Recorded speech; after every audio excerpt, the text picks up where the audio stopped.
There are some disappearances that begin with panic. A person misses a call, a door is left open, a family calls the police within hours.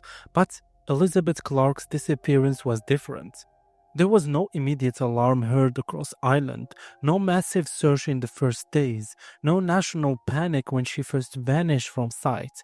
Instead, silence grew around her.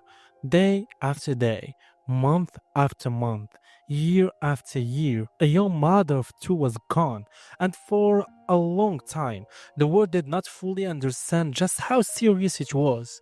Elizabeth Clarke was last seen in Navan County, Meath, in November 2013. She was only 24 years old. She had two children. She had a family who loved her, and then she disappeared from every part of normal life. No confirmed sighting, no known contact, no public proof that she was still alive.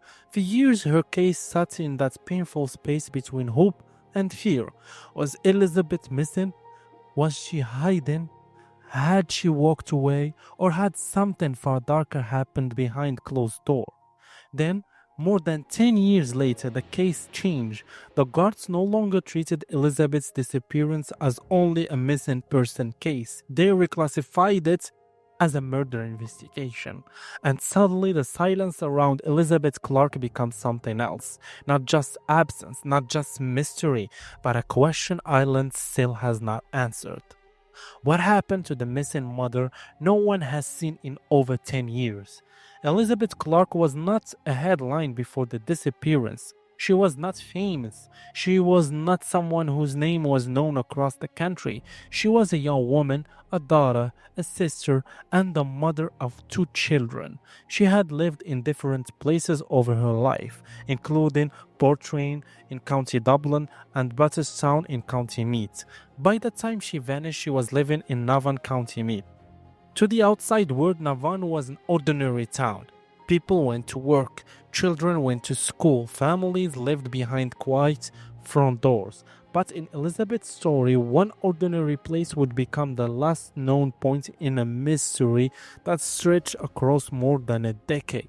In January 2015, Elizabeth was officially reported missing by her family.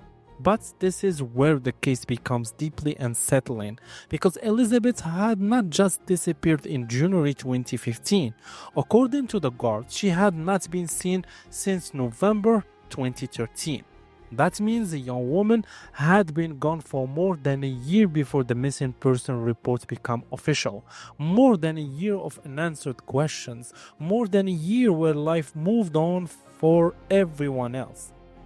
More than a year where Elizabeth's absence became easier for some people to explain away, and that delay mattered because in any missing person case, time is everything.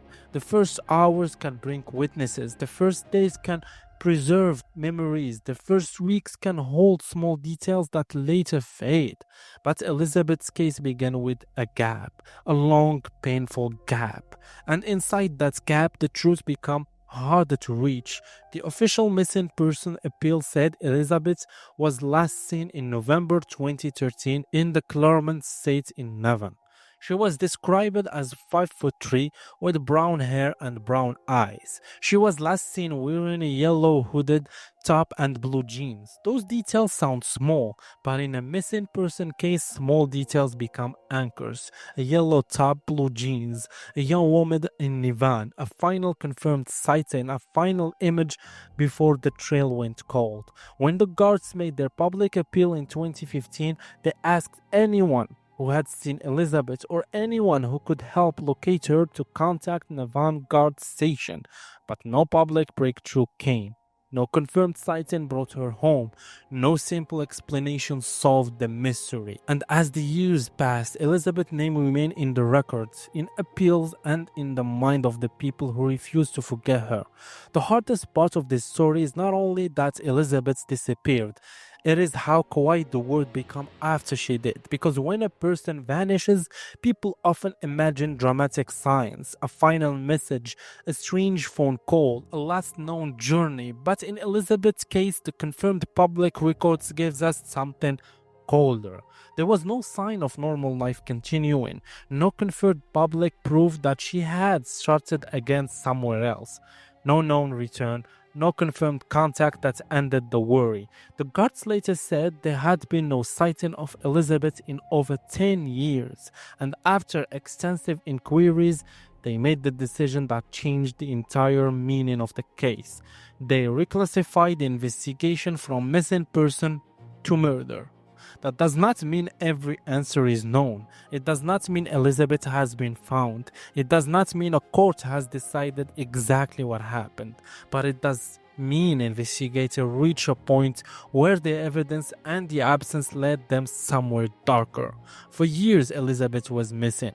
Now, officially, guards were investigating her disappearance as murder, and that shift raises one haunting question. What did investigators come to believe after all these years of silence? The investigation into Elizabeth Clarke did not begin and end with one appeal. According to the guards, the case was the subject of sustained investigation based at Navan Gardee Station. Investigators carried out house-to-house inquiries. They carried out land searches. They searched canals and rivers. They were assisted by the Guards Water Unit and Meath River Rescue. Think about what that means. This was not only a file sitting untouched on a shelf. It became a long search across places where answers could have been hiding. Fields, home, waterways, corners of a town that may have held one missing piece. But search after search, Elizabeth was not found. And with every year that passes, the question becomes heavier. How can a mother of two simply vanish? How can there be no confirmed sighting? How can time move forward while one family remains trapped in the same question? There is a special kind of pain in a case like this. When someone is confirmed gone, families grieve. When someone is missing, families live in a different kind of suffering. They cannot fully mourn, they cannot fully hope. Every phone call can feel important. Every unknown number can make the heart race. Every birthday, every Christmas, every ordinary family day becomes a reminder that one chair is empty. For Elizabeth's family, the pain stretched across years, and the longer the silence continued, the more it began to speak. Then come February 2025, more than 10 years after Elizabeth was last seen, the guards made a major announcement. The investigation was now being treated as a murder investigation. On the same day, investigators began searching a house in Navan County, Meath.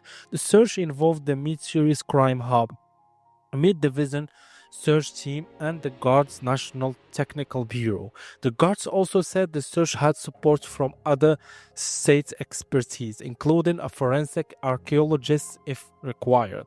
That detail alone tells you how serious the search was. This was not a quick look around a property. This was a careful, specialist operation connected to a missing mother whose case had now become a murder inquiry.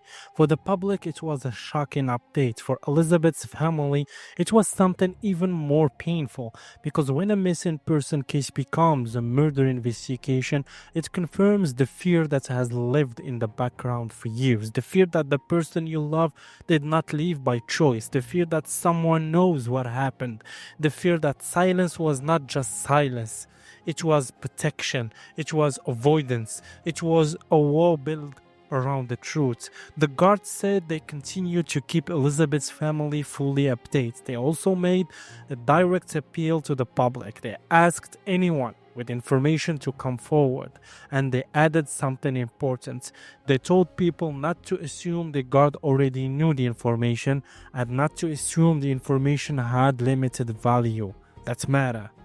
Because in old cases, people often stay quiet for a reason that sounds similar in their own mind. They think it was too long ago. They think someone else must have already said it. They think I only heard something. They think it will not matter now. But sometimes one small memory can change an entire case.